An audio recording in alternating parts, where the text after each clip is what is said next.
Welcome to the early AfterNight podcast with your host Raymond Mwegas. I want to apologize in case you hear some slapping noises because this is when I'm taking my morning tea. It is really cold here in Nairobi, so bear with me. Also, there will be a lot of environmental noise because I'm in an open space. I'm not in a studio. Okay, so but hopefully I will be audible and you will get to hear what I want to talk about today. So this podcast is about taking one topic every day and discussing it. Okay, it's planned to be an everyday thing. So like I said, you're going to hear environmental noise, you're going to hear people, you're going to hear maybe vehicles passing and motorcycles and all manner of shenanigans are happening. But that is not going to stop us from having this discussion, okay, or having this podcast. It's something that I've said I'm going to do it, and I'll be posting it on my YouTube. You know, it is content, but then it is a bit of, you have to think deeply about some things. I don't claim to be the sharpest tool in the shed, but I will not be afraid of, sharing my opinions and perspectives about various things in life. And, we can have a discussion. You can always disagree. If you disagree with me, you're free to comment. If you think that there is a topic you'd like to hear my thoughts on, you can also comment about it. Post it in the comment section. And I will, respond to every comment. So don't be shy. Okay.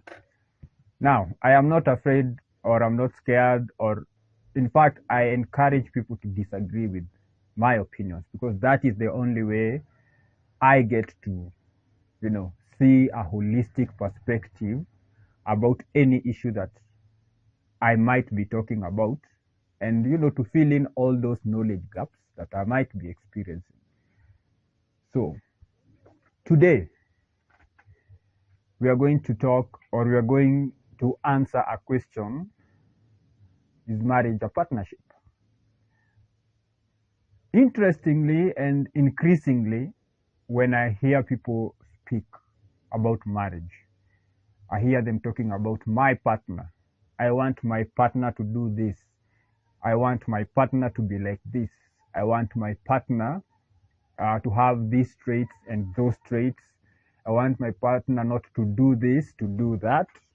So the word partner has been mainstreamed. And I think this is something which is giving people the skewed perception that marriage is a partnership. Marriage is not a partnership. Okay. Now let's just follow through with the thought that marriage is a partnership. The question is, what kind of a partnership? Okay, because you'll hear women saying, okay, I want women especially. I'm not saying that, not all women, okay? So when you hear me saying women, you hear me saying men, I mean the general. Okay, I'm generalizing. That does not mean that there are no exceptions. So don't come to the comments and say, but I am not like that. But I am not like that. I'm not saying 100%. Okay. As long as the percentage is 50.1, okay. As long as it is 50.1 or 50 plus 1, that's done. That is the majority, and that will be the generality. Okay. We can say things like men have penises or men don't have vaginas, right? Yeah, we can say something general like that. Men don't have vaginas. But then there are people the intersex people who are male are born with it. But then you see that is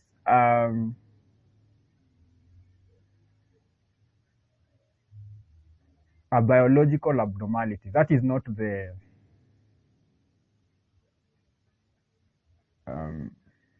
what is that word I'm looking for? That is not the norm.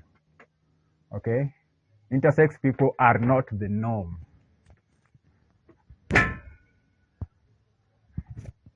But they are there. So the exception does not disprove the rule. Having said that, let's get into the topic at hand. So many women, or most women, talk about a partnership.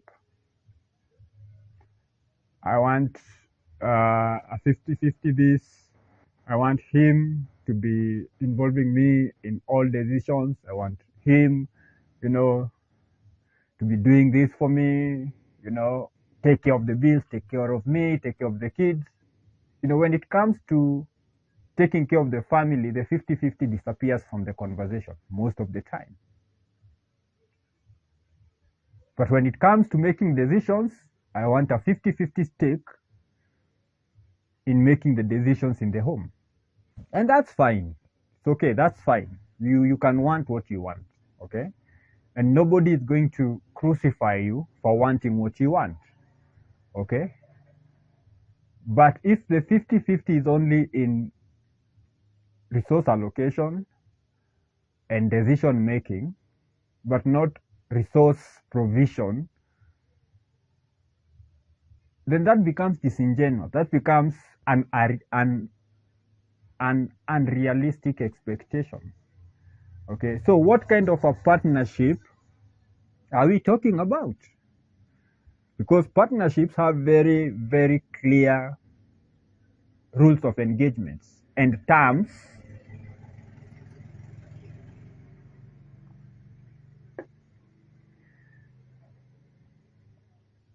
very clear rules of engagements and terms of engagement. Very clear. Okay, if you look at a partnership, for example, a business partnership, it is clearly stipulated, written down.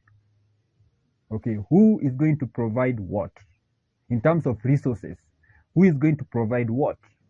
I am bringing in 70%, you are bringing in 30%. Okay, that is our agreement. Okay, how are we going to make decisions? If I'm bringing in 70%, then I have, more power in terms of decision making, in terms of saying no, because most of my resources are tied out or are tied up in this engagement, in this endeavor. Okay. If I'm giving 51% of the resources, then I get 51% of the power within that business environment. Okay. If also I'm giving 51% of my resources, that means I'm also getting 51% of the benefits, because I am putting in more. I am risking more. I have more to lose. So what kind of partnership are we talking about? Because we keep talking about partnership.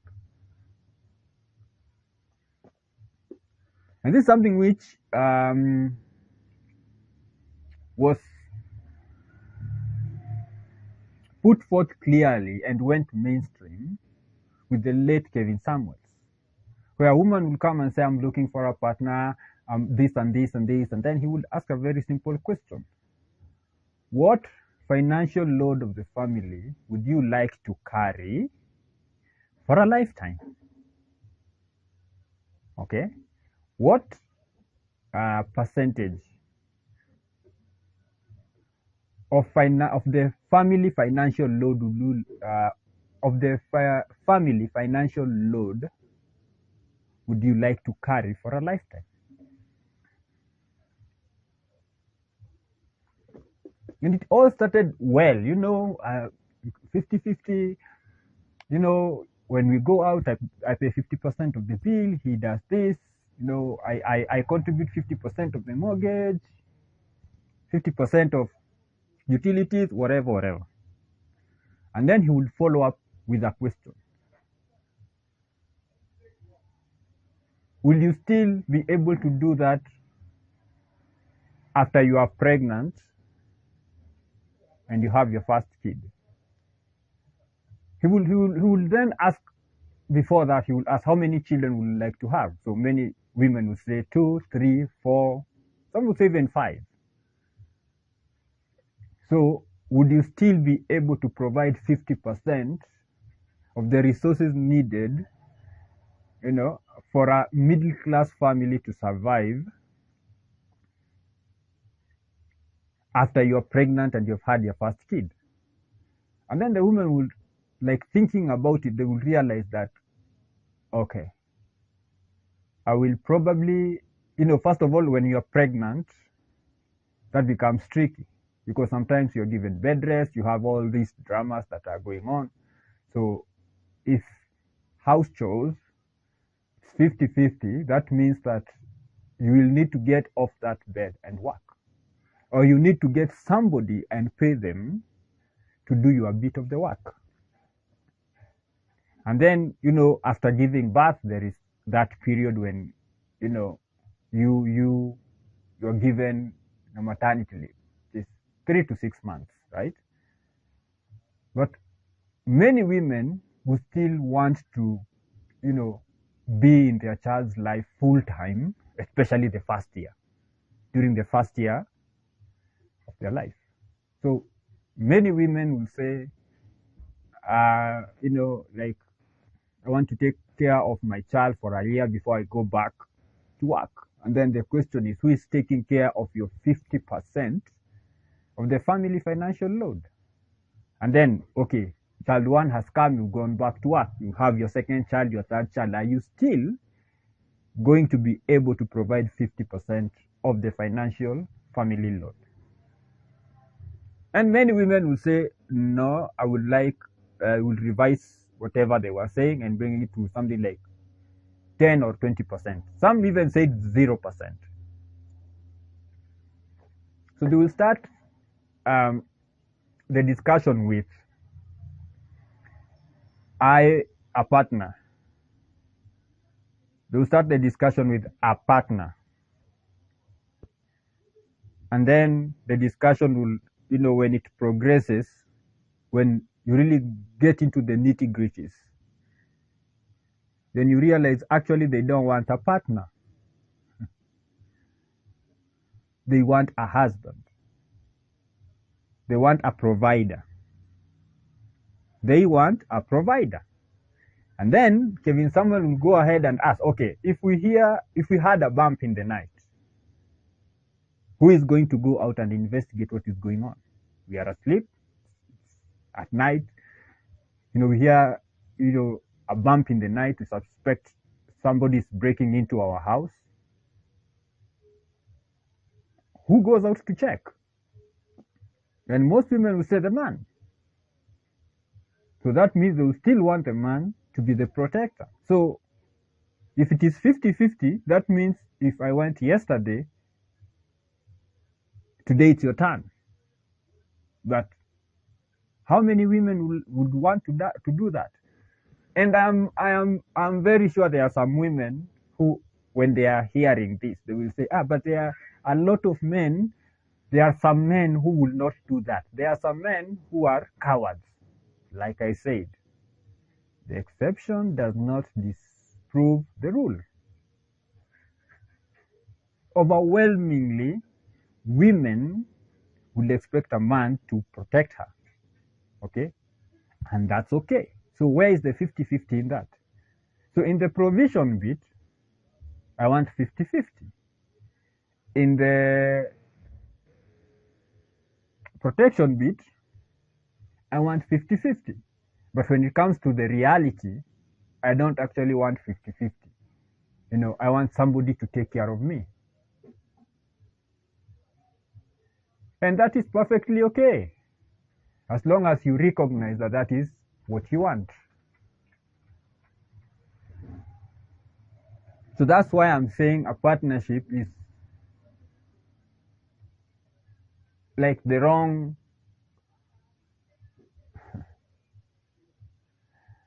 term for what is happening. If people want to do this marriage thing and make it modern. Marriage is traditional. When you say modern marriage, that is an oxymoron, because marriage is traditional. It's like saying modern tradition. Like traditional meaning, there is this thing of tradition but people use tradition and culture interchangeably. Tradition is something which has been happening for long, but it is no longer a culture, it is now a tradition. Okay, I don't need to understand why it is the tradition. I don't need to understand why. Okay, but cultures is like, okay, I need to question 1, 2, 3. Why do we do this? But tradition is something which has been, according to my understanding. Like I said, I am not the sharpest tool in the shed. So marriage is a traditional concept. When you put modern in it, it is doing nothing. It is just confusing the word, because if it is tradition, that means how have we always done it? How have we always done it? Let's look at the third role. Women want a 50-50 stake. That is the direction of the family, right? The leadership, the decision making. So when it comes to direction, that's where decision making comes in. Because a man, a family needs protection, provision, and direction for it to be successful or fulfilling or, successful and fulfilling. You should know that I've not said happy, because I consider happily married an oxymoron. That's according to me. Okay.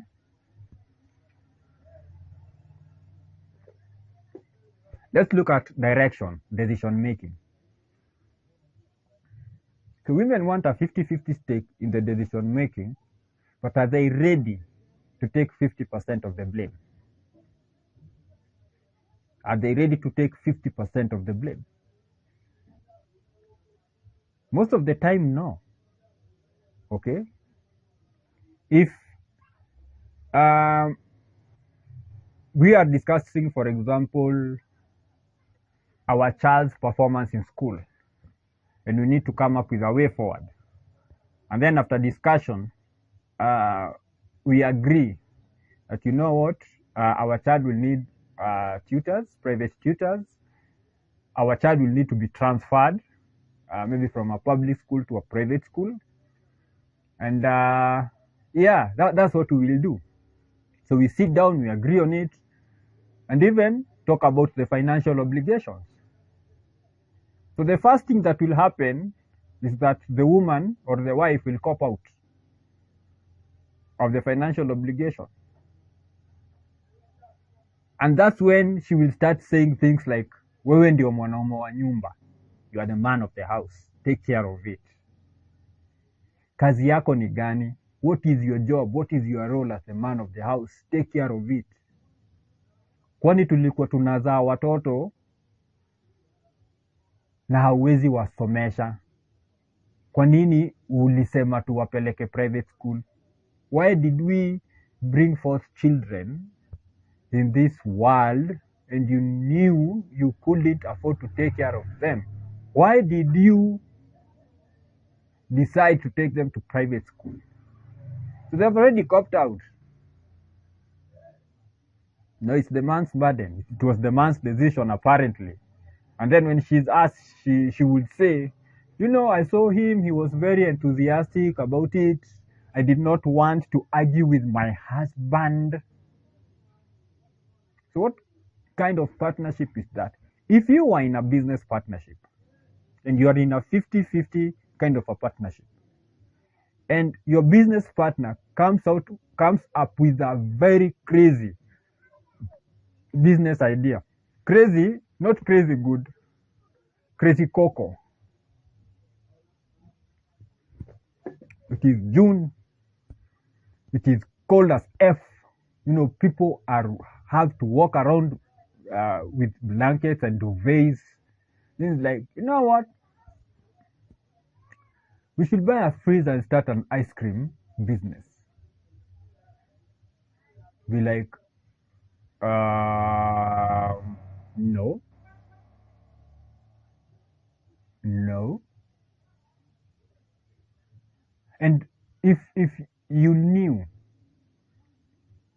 that, the cold, like right now, this is like the 3rd month, and it is cold as F.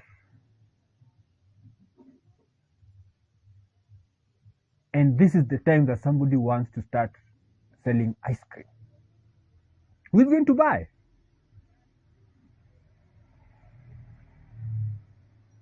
I know there are some crazy people who will buy, but is it something that is viable when it is cold? Okay. So you will say, no, this is the wrong time to do that. We cannot spend money on that. Let us spend money on selling gloves, on selling jumpers, on selling, muffins and socks and all these things, because this is the time when people need them the most. This is what is selling. This is what is hot now. Okay, when sun comes out and it is hot as F, let's do ice cream right now, or during the rainy season and somebody is selling swimming costumes, bikinis.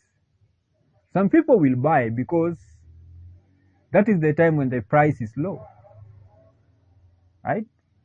Because nobody is buying them.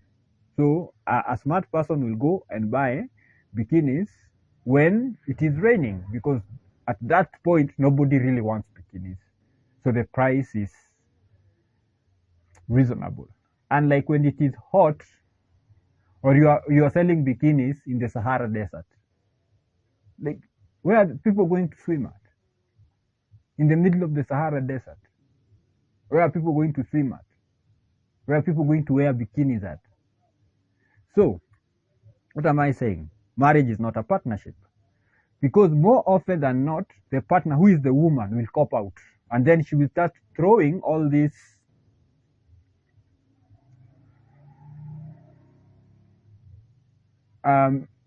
shaming tactics. That's what she will resort to. You are the man of the house. You do it. What kind of a man what kind of a man tells the wife that she needs to pay their child's school fees? If you knew you did not, you could not afford to raise a child, why did you, bring forth a child? Shaming tactics. So now, what do I think a marriage is?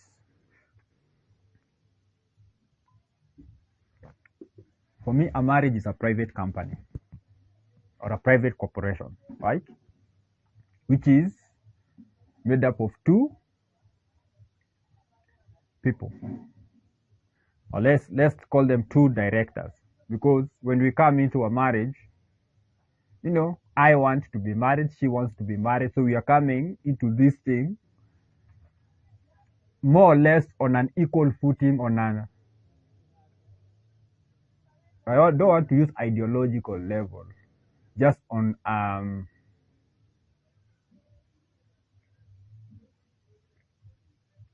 the level of, this is what I want.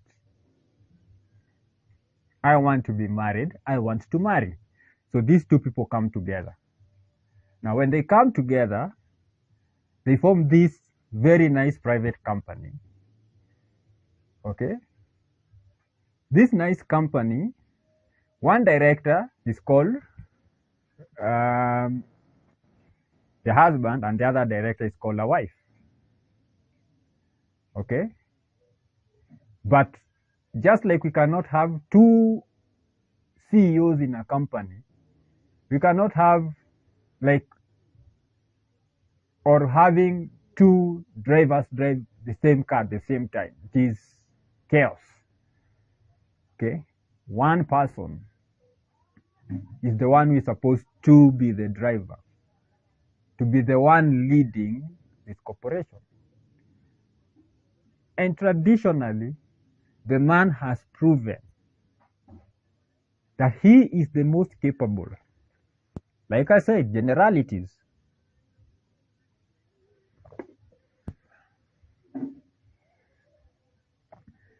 Generalities. Okay? Because if you look at most marriages, even marriages today, the man is the one who is in charge of the direction of the family. I know, those people who profess whatever ideology might get triggered by this, but the statistics are clear. Okay? In fact, it is so unusual to have women-led households that studies are done to ascertain how many are there. Okay? Nobody is going out there to do a study about how many men-led households exist.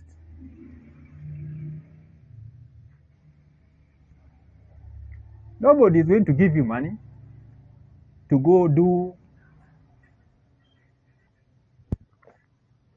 carry out a study about men-led households. But you will get a lot of money to go research female-headed households and child-led households. Because that is not the norm.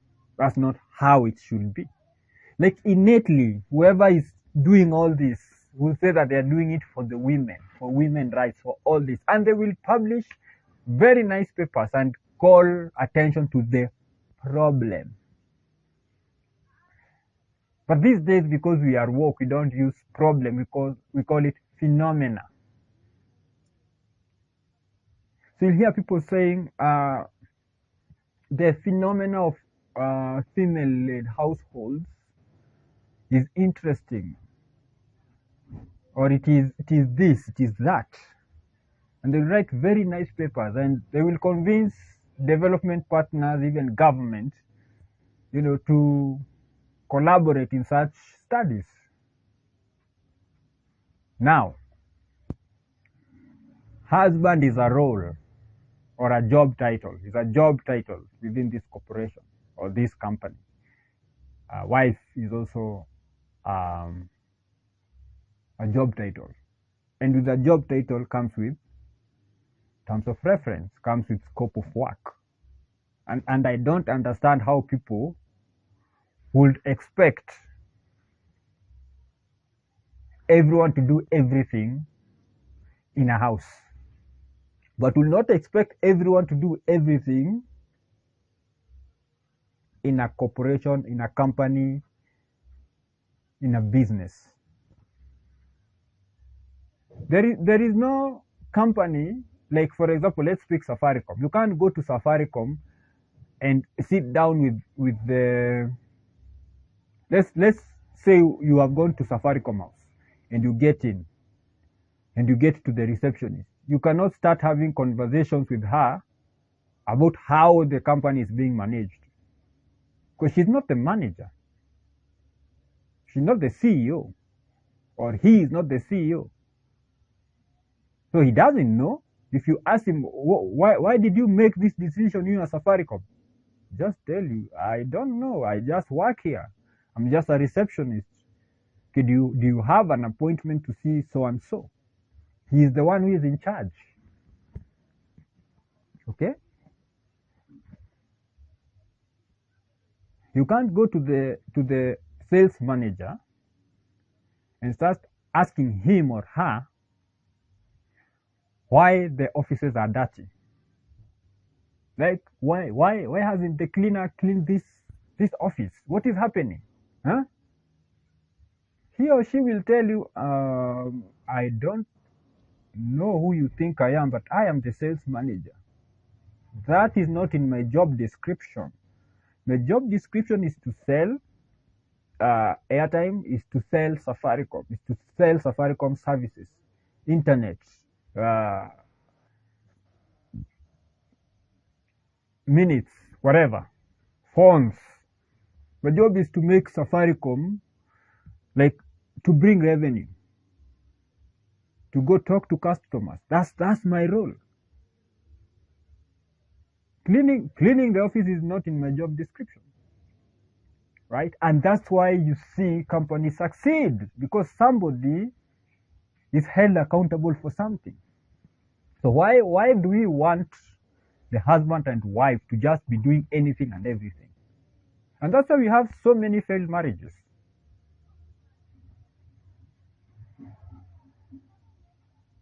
If you give 10 people the same task, one task, give 10 people, the possibility of that task not being done is very high. Why? Because everybody is expecting the other person to do whatever is supposed to be done. So I will say, let's say you have given 10 people the task to type out a page of a document. Just typing, simple, where you just sit down, minute or two, you are done. One page, 10 people, then you go. Just say, making sure hii imetaipiwa, and then you leave. The probability that when you come back, you'll find that it has not been typed is very high, because everybody is looking at the other person to do it, because I have better things to do. I'm not sitting down there to type. I'm supposed to be chatting with my wife or my girlfriend. I'm supposed to be chasing this deal, or I'm just browsing the internet and watching TikTok videos. But if you said, Mwegas, nikirudi nipate umetype your document, you'll find it typed. Why? Because you assigned it to me, and I am responsible for it, and I am accountable for work not done. If you come and it's not done, you can always ask me, I told you to do ABCD, why is it not done? But if you come and give 10 people, who are you going to ask? If you ask me, I say, but I thought so-and-so is going to do it, and then so-and-so will say, I thought so-and-so is going to do it. Then just go circular and circular. Nothing is being done. So, does it mean that the sales manager cannot clean the office? Will anything happen to him or her if she takes the mop and cleans the office?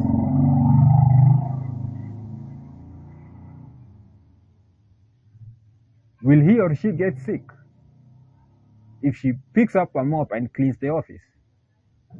No. She might do it, or he might do it, because he's like, I can't stay in a very dirty environment. I need to clean my office. Okay, and probably the receptionist will clean the area where they are stationed, and probably even the CEO will clean his office. And through 1 in a billion chance, you find that the whole building is clean. But how long do you think that will continue before complaints are raised? Before things start just going bad. When somebody just comes and decides, I'm going to clean the office, but I'm not going to do sales.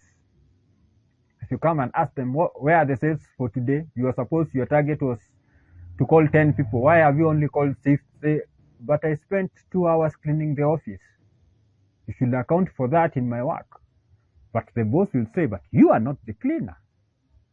So now the person will be penalized for doing something which somebody else was supposed to be done. So by that person doing what another person was supposed to be done, they did not do what they were there to do. Their primary purpose. What am I saying? I'm saying that wives have roles and husbands have roles. Does it mean that the wife cannot do the role of the husband? No. Does it mean that the husband cannot do or cannot perform the roles of the wife? No. Only the biological ones, those ones are out of those ones a man cannot perform the biological roles of the woman. And a woman cannot perform the biological roles of a man. But these other roles like cooking, going to work and providing money, that's something which can be done. Okay? But the question is, whose responsibility is it? Okay? Who do we ask? Who do we take to task when a certain task is not done? And that is basically a marriage. Is you do ABCD, I do ABCD. When it comes together, it is a whole. Okay? But if you come and do what I'm doing, who is doing what you are supposed to do? Who is doing what you are supposed to do?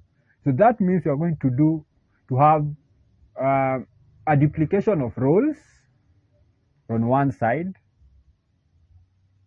and roles being not done, or things remaining undone on the other side.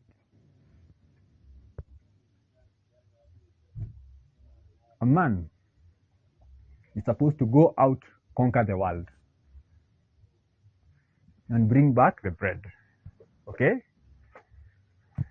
Even back in the day, a man will take a bow and arrow or a spear and get into the forest to hunt, bring home game. A woman, was supposed to, some will clean the game, other men will clean the game, come with the meat. The woman was supposed to prepare the meal, and feed the man and the family. Then a woman is supposed to conquer the house. The man is conquering the world. The woman is conquering the house. So when a man comes home, he finds a clean house. He finds food. He finds all these things. And when a woman just knows, I am sorted, I am taken care of. I am taken care of. Okay? This guy, through whatever means, is going to do what he's supposed to do. This guy, through whatever means, is going to do what he's supposed to do. And the man also knows that my woman, through whatever, she's going to do what she's supposed to do. So it balances out.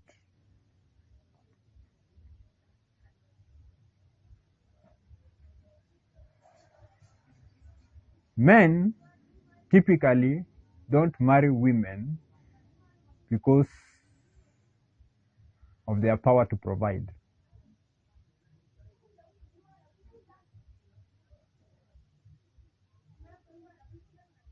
Even when you're flirting with a woman, right? And people like to label things like objectifying women and this and this, but just watch when two people are flirting. When a man is flirting with a woman, he will compliment her. The way she's dressed, the way she looks, the way she talks, the way she laughs, her persona, the way she portrays herself. Okay? They might even go like for 4, 5, 6 dates without the man ever knowing if the woman works or not. But women, before we even do the second date, I want to know if you're a bum or if you work. And if you work, where do you work? Women are very interested also in knowing where you live, so that they can come and and look at your house and see if you are somebody they might take it further than a good plugging. So husbands have roles, wives have roles. So the husband is the CEO of this company. The wife is the personal assistant to this CEO. So that means she's the one reminding him of things he might forget. Because men, we see the bigger picture, and women see the finer details. Okay? So men, we are in we see the whole frame. The women see the pixels. And that's why it is a beautiful thing.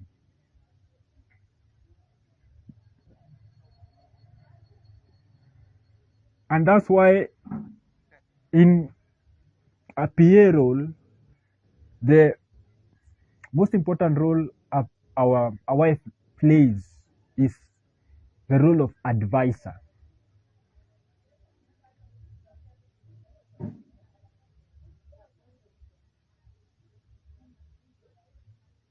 Showing the man or bringing to the attention of her husband the implication of certain decisions. Like, for example, if I wanted to buy a car today and I wanted to take a loan, my wife will sit me down and tell me, this is not the right time for that because my income is not consistent.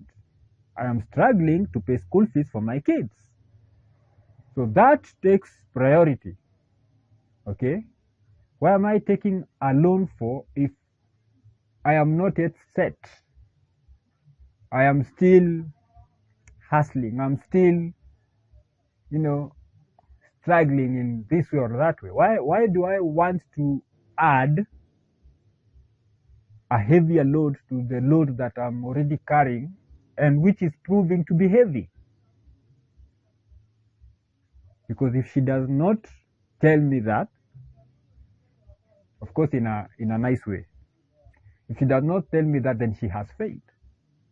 So if I make the decision of getting a loan and buying a car, she cannot then come and complain that I made a mistake, because she could have been there to tell me this is a mistake because of A, B, C, D, or X, Y, Z. Because for me, I'm just saying I get a loan, I buy a car, and then the car can be a taxi and all this and all that. And this car is going to repay its own loan. And probably I'm just in my own fantasy world. She might advise me, so and so has a car that is a taxi. Could you go and engage him to know if your business is viable? And if I go there and they say, you know what, this car was almost repossessed because business is down at this time, then I am wiser. So the decision I will eventually make will be better for all of us. Okay? Just like I cannot just come in the house and start painting the house. Yeah, I want to paint this house magenta. And I just show up with paint and start painting. My wife will be like, what are you doing? No. Just stop what you're doing. The painting bit, that's your role. The color bit, choosing the color, that's my role. So I choose the color. Yes? So husband and wife being job descriptions in a marriage makes the marriage setup more successful, because everyone has things they are required to do. They can always outsource those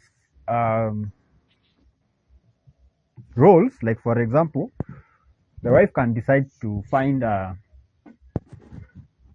house help, but that is outsourcing her role. That means she is in charge of whatever the house help does.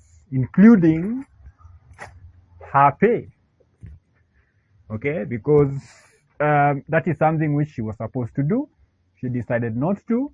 Now she needs to pay somebody to do it.